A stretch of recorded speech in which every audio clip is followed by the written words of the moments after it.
Hello, welcome to Kwok Talk. I'm Crystal Kwok. I am your new host for this time slot starting today, now. I don't know if you saw my interview with Jay last week.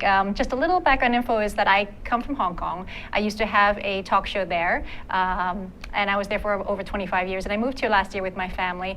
And I want to bring very important, sensitive but provocative, and hopefully insightful issues onto the table here in Hawaii that pertain to women and their bodies.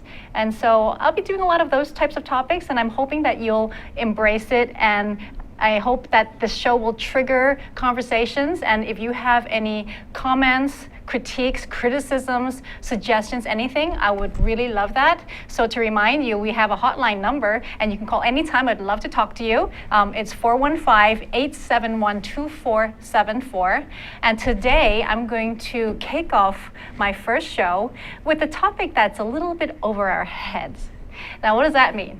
Well, have you ever flown, I mean, not out of a plane or out of anything, but to feel like flying, and feeling so free, and you're flowing with just a ribbon.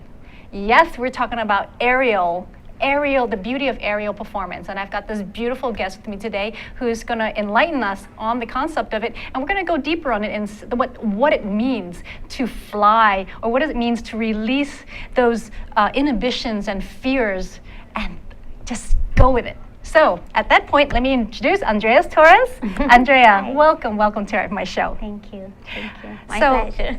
Thank you. And you know, you can't see, but Andrea is sitting in her, can you do that? Like, can you put your hand up so we can see your legs? Like, you're so strong. I know, that's right. But she's in her, yogi pose, because she's a yogi too. And you were a trained ballet dancer from Brazil, is that right? Yes, correct. Yeah. So you had the ballet training, and then you do yoga religiously, and now you have aerial performance. What's that all about? It was, how can I say, it was a natural progression. Going up and up. Yeah, kept going up and up. I think after, it's like a combination of my dance experience and then my yoga training, and then I actually got hired to be in a job to become an aerialist. Oh. I was hired to learn to be in the air. Wow. So I was actually paid. Okay. Yeah. Wow, fantastic. Yeah, so which was great because it was a new experience for me, and it put all of my past experiences together and to this new experience that being up in the air is quite. What is it? What is the difference between doing your yoga and ballet on the ground and doing that up in the air? Well, when I was hired for the job, I was actually hired by my director. What I heard is they wanted me to dance in the air. Okay, but that's essentially what you're doing. Yeah, exactly. So basically, I didn't really go through the usually aerialists, you think of tricks, basically only tricks, but mine was more like bringing flow into the air. So it was how to make it something difficult look easy. Yeah. And then a lot of concentration, and actually a lot of like just being in the air was the train, like I call it, you accumulate flying, like when you have mileage flying. It's like the okay, same so you're thing. accumulating your mileage. Yeah. So you have a lot of points now. Yeah. You can go for free trips anywhere you want. I can. Anywhere. It's true. So do you feel like this flying, is there some kind of do most people who, before they get to that level, have to overcome some sort of fear, some sort of inhibitions that they've held on to before? Oh, yes. So what is that? Yes. How do you release? For example, okay, first of all, ego. Yeah, okay. Why because ego? in the beginning, like when you're like dancers are learning, like for instance, I have a school now, yeah, and even with myself that happened. I was already an accomplished dancer, right? When I was hired to learn how to be in the air, and I could not have the strength to climb or to be up there yet. Physical strength you're talking Physical about. strength, Okay. or just the technique. Okay. Did you ever get tangled in the ribbons? Really? Tangled, and I didn't have the strength to climb just yet. but I think it was just learning how to engage the right things, right? And then also the technique and the work.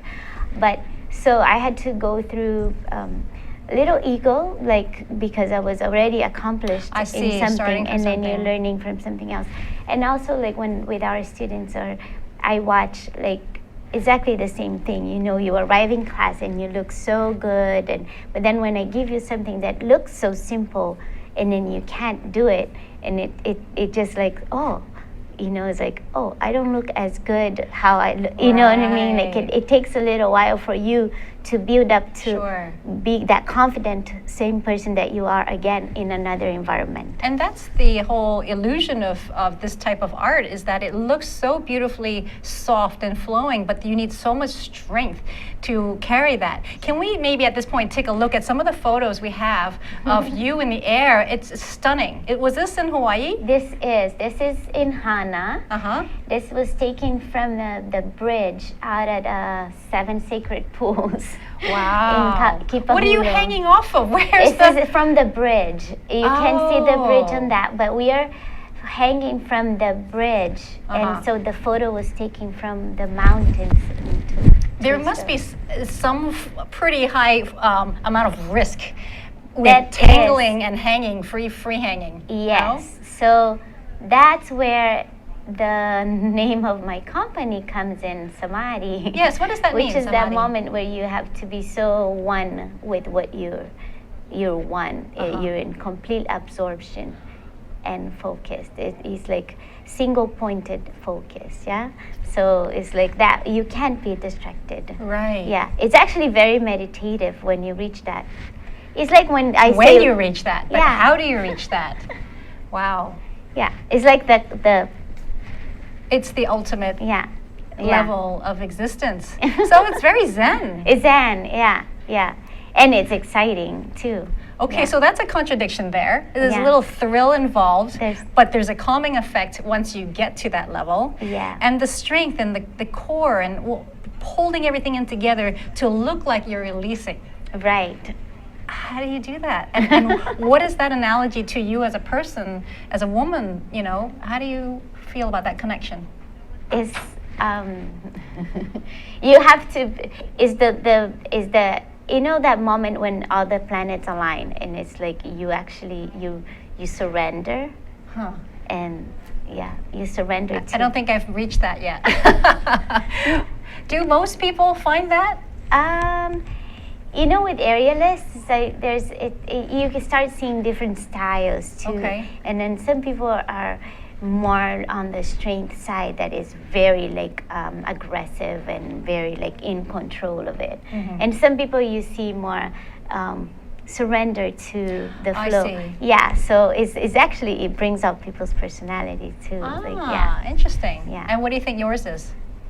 I think mine, I'm like in sync with. That's nice. Yeah, with all. Right. And you were mentioning that you do yoga to strengthen your core and your body for the needs in aerial.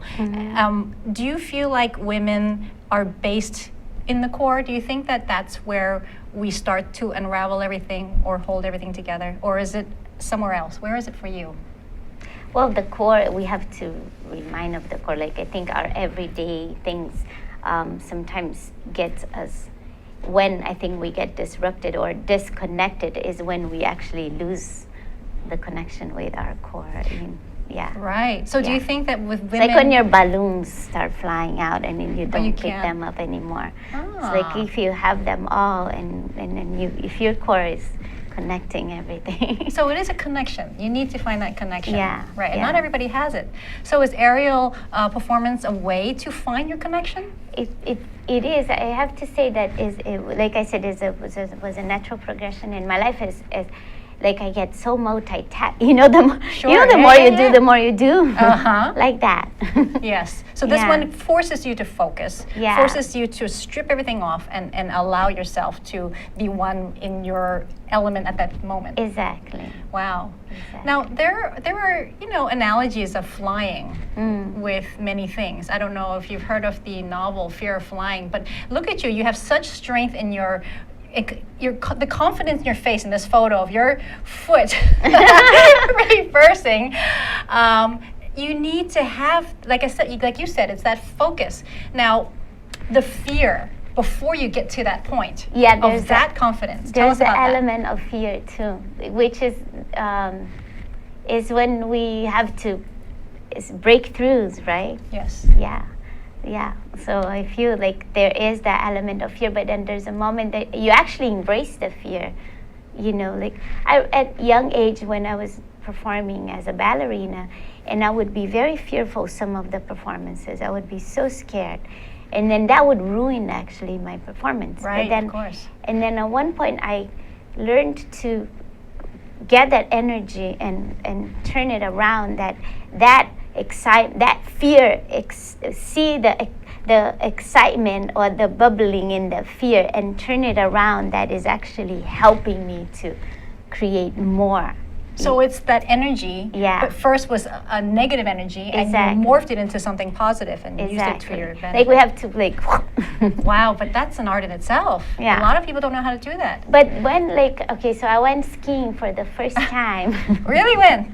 This past. Wow, congratulations. Which color run did you go down? Oh, I went on the first. Not the bunny slope. I went I didn't go on the blacks. Okay. Well, next time. But so in the second day, my family, they're like, oh, we go up, my son, right? And I'm like, I can't. I don't know. I'm not experienced. Fear. But I went and I was facing my fears so much. And so that's an example. Exactly. I did face my fears. I didn't think I would, but I did. And you're on the slope sometimes when it's steep enough where you can't see how it's going to go. I realized that my one realization was like, I'd rather go up than down.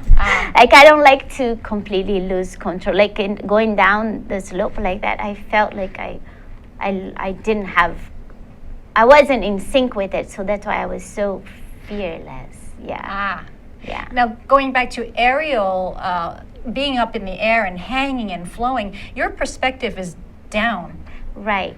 It's actually, I love seeing things from above. Right. Yeah. So what do you say about people who have that fear? The fear of flying, really. Yeah. Is just you can't look down. They don't let go. They don't, they don't take that. They just stay. And I see that when I'm teaching and I touch people and I see that. Is it tenseness? Rather than just like there's a strength in you let go, but that's the biggest strength. When you just hold, you let go with the strength and then you fly. Wow. Okay. Say that again. I'm trying to picture letting go with the strength. I mean, that encompasses how we should be as human beings, is to have the inner strength, but the ability to flow with things. Right. How do you do that? Come on, you have to tell us the trick to life. Wow. First of all, I'm very focused. Yeah, like you strip out all the things that are like. Yeah. Do you need to fall before you know how? Yeah, falling is good. Falling is a good experience. So you fall before the. Okay. And then also like is staying in for me is climbing up and then staying up there. Like I remember I have memories too of being in theaters where at rehearsals it's higher than I'm used to it. Right. And you just can't panic. Panicking is like when you panic that you waste all of your energy, right? To fight. It's like you're breathing. If you're in the water and you're panicking, you can't. Yeah, breathe. exactly. It's the same thing I think with us with going up. It's the same thing as going down. You can't panic. You can't panic, and you just have to hold on to your strength. And it's like you have to just be in that state of Zen. You hear that? You have to be in that state of Zen. So at that point, we're going to take a little Zen break so you can breathe and learn and feel and confront your fears. And when we come back, we're going to go a step deeper and talk about the fear of flying on a sexual sense. So don't go away. Aloha, how you doing? Welcome to Hibachi Talk. Gordo the Texar here. We're here every Friday from 1 o'clock till about 1:45, and we talk tech with many, many great guests. So I got Andrew, the security guy who helps me co-host, and I got Papi Chulo who comes in once in a while to help us through the show. So please come join Hibachi Talk every Friday. Angus will be here too. So remember, like we say at the end of every show, how you doing? Hi, I'm Donna Blanchard. I'm the host of Center Stage here on Think Tech Hawaii. I hope that you will tune in and watch the show. It is inspiring and uplifting and educational. Also, we talk with artists of all different ilk. We talk with them about what they do, how they do it, and most importantly, most dear to my heart, why they do it. And it never ceases to be fascinating when you get the answer to that question. I hope you'll join us on Center Stage, 2 o'clock Wednesday afternoons. Aloha. Welcome back to Kwok Talk. I'm Crystal Kwok from Hong Kong, but I'm in Honolulu now, and I'm learning more about your culture, but I also want to bring to the table some Asian elements, and I'm big on women's issues, so anytime, please join me for conversations. Now, I'm here with Andrea Torres talking about aerial performance, and we've explored the concept of the strength and the softening, and we're also talking about the fears of it and how you have to overcome that. Now, I was mentioning earlier that there's this famous novel called Fear of Flying by Erica Jong, which is a very controversial discussion or just about sexuality, because basically the premise is that she had taken this extramarital affair when she was going on this trip, and she was exploring her sexuality, which was very, very inappropriate at the time. Well, it's always inappropriate, but basically it comes down to people fearing to release or to confront their sexual issues, unhappiness, maybe insufficient marriage situation. I don't know, all these issues with women and sexuality. So how do you feel about the connection between this fear of flying, literally, but in our sense of fear of confronting things so deep inside that we just push it aside. We don't release that. Well, maybe like a lack of knowing or confidence, or like trying to be like someone else, or Okay. like not knowing yourself. Like I would think it go back to that, to like the. You've seen some women who come to your class who maybe there is some kind of fork in their roads. Maybe there's been something that triggered them to want to explore something they've never done before, to help bring out or release something. Oh yes. Okay. Definitely, and to feel more good about themselves, to like to feel validate themselves. Yeah. Yes. So do you? And then they bring their partners to go. "Oh, look Oh, what really? I'm They come doing." together? Yeah, like we have our shows, and then people they come to watch. Sure. So it's an accomplishment, and then I think it helps them feel a little more. I know, it's strong with themselves, like validate. Yes. Belief. Yes, self-belief is very, very important in sexuality too, because you can be a very attractive woman, but if there's some insecurity in there that makes you feel not happy with something, it reflects on your body language and so I many think things. the most attractive thing is when you're like comfortable with yourself. Yes. That's one of the most beautiful, Right. attractive things to me. What do you think about the concept of women on top? Because you see things on top, but bringing it down to a sexual level, how important is that to have women be in control of their sexuality? Well, it has to do a lot with the Partner? Yeah, Okay. it does, because it depends, right? Yeah. It's like it's in this world that we live to. Like some people are not yet there. You're right. I talked about this on my interview with Jay last time. And Jay, I'm doing this because you like that topic and don't deny it. Women on top. Because I had this talk show in Hong Kong, and this woman called in about thanking us for exploring the women on top issue, because she had been married for over 10 years and she never had a climax until she figured out that, oh, I can be on top. Oh, poor thing. How long was that? It took her 10 years. Some people don't know about their bodies or don't know how to explore different perspectives in life, if you will, right? Yeah, that's a good it's a good way to put different perspectives. Yeah, Right? definitely. So Yeah. were you looking from the top down? Yeah, It's good. a different perspective. Yeah, yeah. Do you think women should, how much control we should have over issues in relationships? Nowadays, I think I still like to be feminine. I still think the feminine is very important.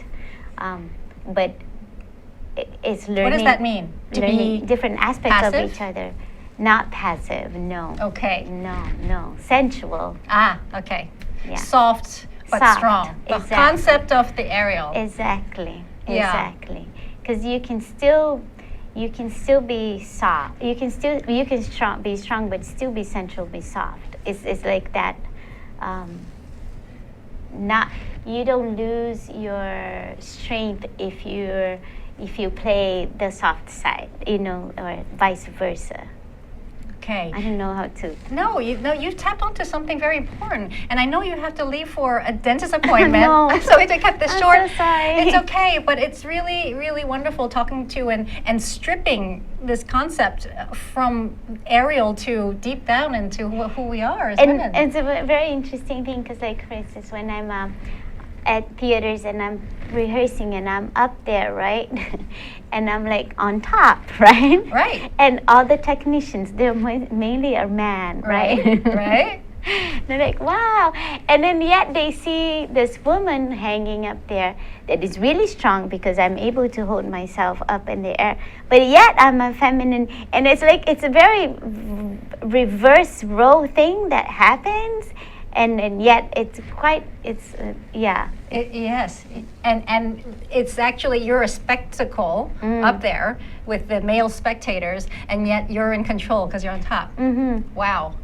What a wonderful thing you have there. Do you have any suggestions for women out there to take control in the way that you find that's the beauty of strength? Oh my God. That's too much responsibility.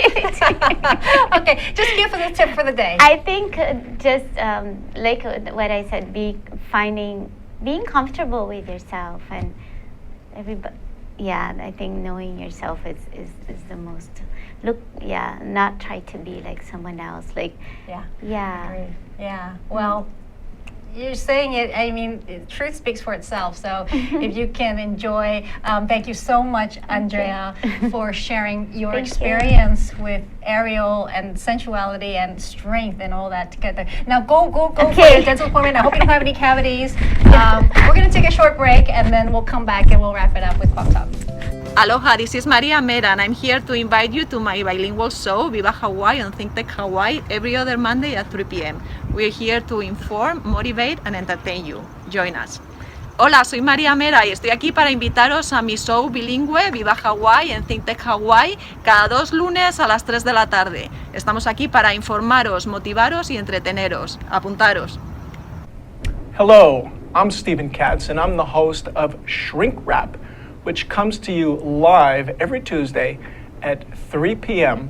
on thinktechhawaii.com, and then it's repeated again whenever you want if you go to the website. On our show, we will be talking to all different kinds of therapists, psychologists, psychoanalysts, psychiatrists, people who talk about the mind, the brain, and about different ways to find happiness. I myself am a marriage and family therapist in practice here in Hawaii, and I hope you will join us because I've got a lot to learn, you've got a lot to learn, and it's a great ride. Thanks a lot. See you soon. Welcome back to Kwok Talk. And so if you were watching, Andrea just left because she had to go to a dentist appointment. You know, we're all human. We all need to go and see the doctor. We do things. I have a family. I've got 3 kids, and I'm always juggling my schedule between driving them to school, to dance class, to surfing, and cooking. Oh, by the way, you know, in Hong Kong, you get lucky and you get spoiled because everybody has like a helper. So I don't have to do dishes. I don't have to, pick up after the kids. And now I'm learning the all-American way. I've got to do shit, So, but that's the all-American lifestyle, and I'm learning a lot, and it's great to be here.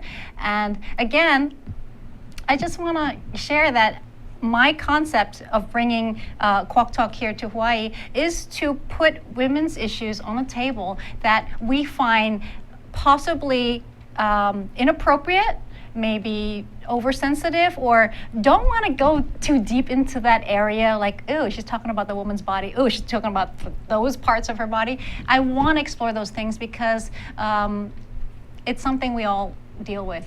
And so I actually also want to introduce my team here, and I want them to be a part of this too, because we all work on this together, and we all have opinions on certain issues. And today I'd like to introduce Zuri, who is the fantastic producer behind the scenes. And you won't see her because she's there working. But I want to introduce her audio. So we're going to be chatting from time to time, and I'm going to pick her brain sometimes and hear her. Zuri, are you there? I'm here. Yay! Kwok Talk. This is Zuri. Thank you for being part of the team and helping me out, Zuri, first of all. It's so great to have you on the team, Crystal. I think we're going to have a lot of fun. Thank you. I look forward to it too. So tell me what you think about women's issues, like maybe just a little bit of today's, a touch of the concept of women on top. What's your take on that? You think that's important? I think it's very important for us to split the roles. And when I say split the roles, I don't mean one person does this, the other person does that. I mean, let's share. Let's go back and forth.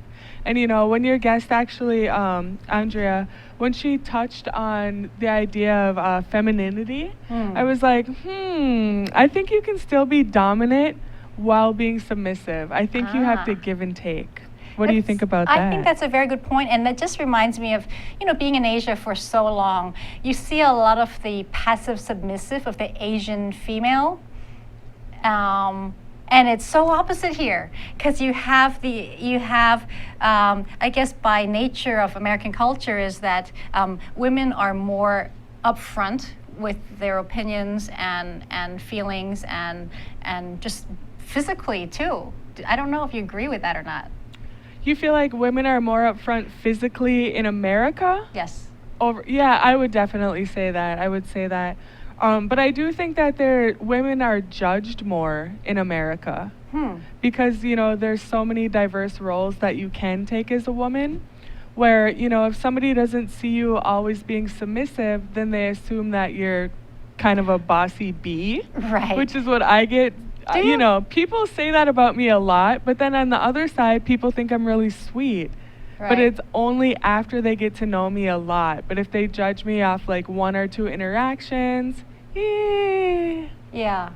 No, it's not fun to be judged, and there are lots of cultural perspectives that affect who you are and how you are perceived, right? Exactly.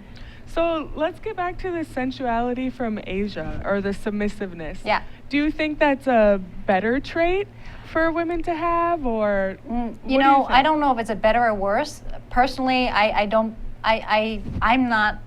kind of in between, basically, because I don't feel like I want to be out there loud and sharing everything, but at the same time, I don't want to be that passive person who keeps everything inside. And when I first moved to Hong Kong, I remember distinctly going to dinner one time with my boyfriend at the time, who was a local Hong Kong actor. And he had invited a bunch of his businessmen friends with their partners. Now, that night before we got there, he said, don't mention their wives to these girls. I'm like, what? What? So that night's banquet, dinner, whatever, was with the girlfriends, the mistresses. Interesting. So one night we'd go out with the wives and it would be a different thing. And then one night they'd go out with the mistresses. And and during the entire night of conversation, the girls didn't speak. They just sat there, pretty, diamond rings, gorgeous, just set up, and they just... The mistresses. Yeah, the passive, submissive image of the Asian doll, porcelain doll, just sitting there being pretty. And I was going crazy because no one talked to me, me being the Western girl sitting there, and it's just going nuts. So that brought to my attention the differences in culture and your position as a woman. they're sitting there because their placement was the other woman who was supposed to be quiet. Interesting, right? Now, do you think that that's the same for mistresses here? Have you actually met any I mistresses have not. here? I would love to meet a mistress here. So if any of you out there are mistresses, Call our so just hotline. Call us, 415-871-2474. Next time I will do a topic on mistresses. I think it's important to talk about the concept of the other woman and what their, the desires and the man's perspective on why they need the other.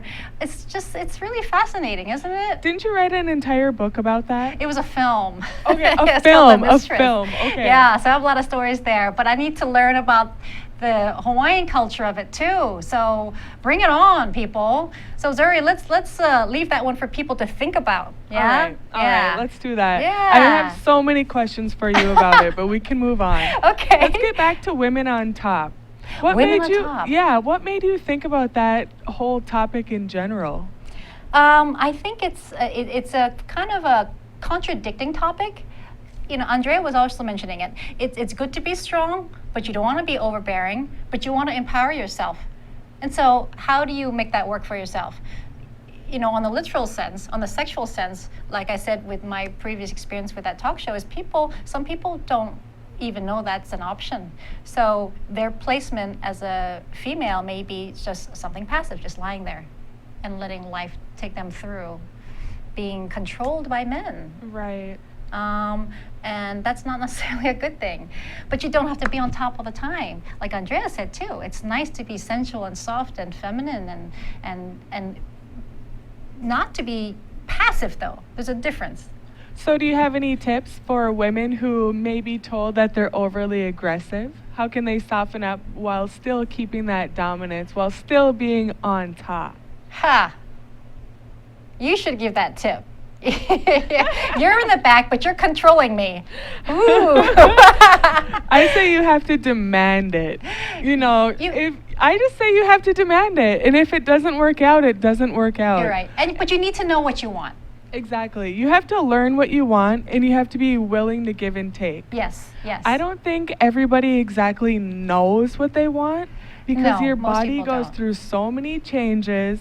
Your emotions go through so many changes. You never know what it takes for you to feel like you're on top. Absolutely, and that's why I need to talk about body issues, because at different phases in your life, you're gonna feel more sexual, or sometimes you feel like you want to hide in under the rug, and sometimes you want to control the world. So that's why it's so interesting to explore different phases of life and where you are at that crossroad and what you do with it and how you control but let go and be soft and strong at the same time. Right. So I think it's enough for people to take away today, I think. Right, Zuri? I would say so. Yeah, think about that. Again, I think it comes down to the core too. You find your core gut of what's right for you, and to be strong but soft. I love that concept. It's a very difficult thing to do, but why not start now? I hope you enjoyed today's episode of Kwok Talk. I'll be back next Tuesday morning, 10 o'clock live, and I'll have some more interesting guests and topics for you. Meanwhile, keep tuning into Think Tech Hawaii for lots of diverse issues, and be in tune with everybody and yourself. Have a great day. See you next time. Aloha.